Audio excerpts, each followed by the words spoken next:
Well, there are just 4 days left in the mad dash to the U.S. election finish line, and the candidates are passionately courting battleground states. Both Kamala Harris and Donald Trump are spending time today in the blue wall state of Wisconsin, where they're neck and neck, after spending Thursday crisscrossing Arizona and Nevada. But what's making headlines is the former president's alarming comments suggesting that Republican Liz Cheney, one of his most prominent critics, have guns trained on her face and be shot. Here's what Trump said while speaking with former Fox News host Tucker Carlson last night in Arizona. She's a radical war hawk. Let's put her with a rifle standing there with 9 barrels shooting at her, okay? Let's see how she feels about it. You know, when the guns are trained on her face. Lawmaker Liz Cheney, who is the daughter of former Vice President Dick Cheney, responded to Trump's comments on X, saying this is how dictators destroy free nations. They threaten those who speak against them with death. The Trump campaign issued a statement in response to the backlash, saying warmongers like Liz Cheney are very quick to start wars and send other Americans to fight them rather than go into combat themselves. Well, Daniel Strauss is in Washington and will join us in a few moments with more on the race. But I want to go to Eva McKend first, who joins us here in Atlanta. Good to see you, Eva. So we just heard Donald Trump speaking about Republican Liz Cheney, who has, of course, endorsed Harris, as has her father, former Vice President Dick Cheney. Is it likely that Harris will respond to those comments today? She hasn't yet, but she is expected to respond to these comments when she lands in Wisconsin. So we will soon hear more from her on this matter. But what I can tell you from the campaign more broadly is that they view this as helpful to a larger argument that they have long been making, that the former president is illustrating behavior, commentary, that suggests that he is unfit for the presidency.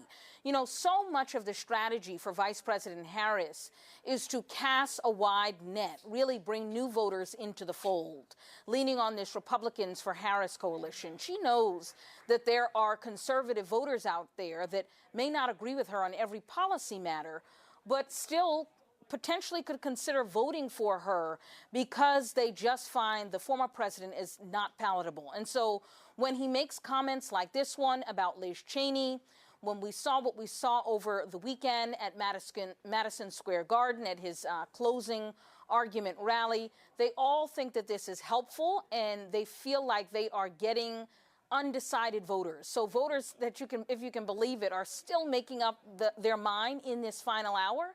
They feel like this episode makes them most competitive with them. I want to come back to you, Eva, in just a moment, but if Daniel's ready, I want to ask him about these comments, calling for Liz Cheney to be fired upon. We've heard from Republicans trying to make excuses for that or trying to explain that comment from Donald Trump. Is he offering any clarity? Is it likely he'll walk that comment back? Trump himself has not responded or addressed the comments since he made it. And Trump himself also very rarely apologizes or walks back comments. He will probably defend himself, but the thing about the former president is no one but he usually knows what he's going to say. The Trump campaign has argued that this was not an allusion or encouragement to his supporters to somehow train their weapons on Cheney, but this was just meant to highlight her background as what they call a war hawk. So it's really unclear where this is going from here and what the Trump team wants to see or how they think they can repair this. I want to go back to you, Eva, because we did see Puerto Rican superstar Jennifer Lopez supporting Kamala Harris last night at her rally, and again responding to the remarks made at a Trump rally from a speaker who suggested that Puerto Rico is an island of trash. Can we just roll the sound from Jennifer Lopez? At Madison Square Garden, he reminded us who he really is and how he really feels.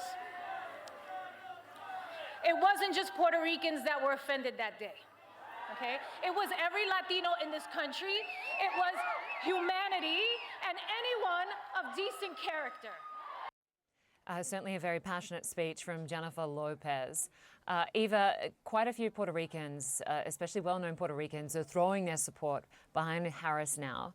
What else did J-Lo have to say last night?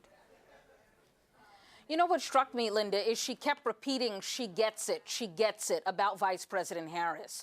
So in lending her support to Harris, she was saying to this crowd, really an appeal to Latino voters, that she understands our community. And Latino voters are going to be a very important constituency in the West, but also in places like Pennsylvania. And so they are hoping that they can lean on these celebrity surrogates like Jennifer Lopez to aptly make the case here. Lopez also talked about Harris having compassion for immigrant families because she herself is the product of immigrants. She talked about how Harris could adeptly harness the power of women. And so, not only Lopez, but we're seeing other high-profile Latin American celebrities out there as well. And they feel as though that this is going to be helpful for them with not that much time left to make their case. All right, Eva McKend, Forrest, and Daniel Strauss, good to have you both with us. Thank you.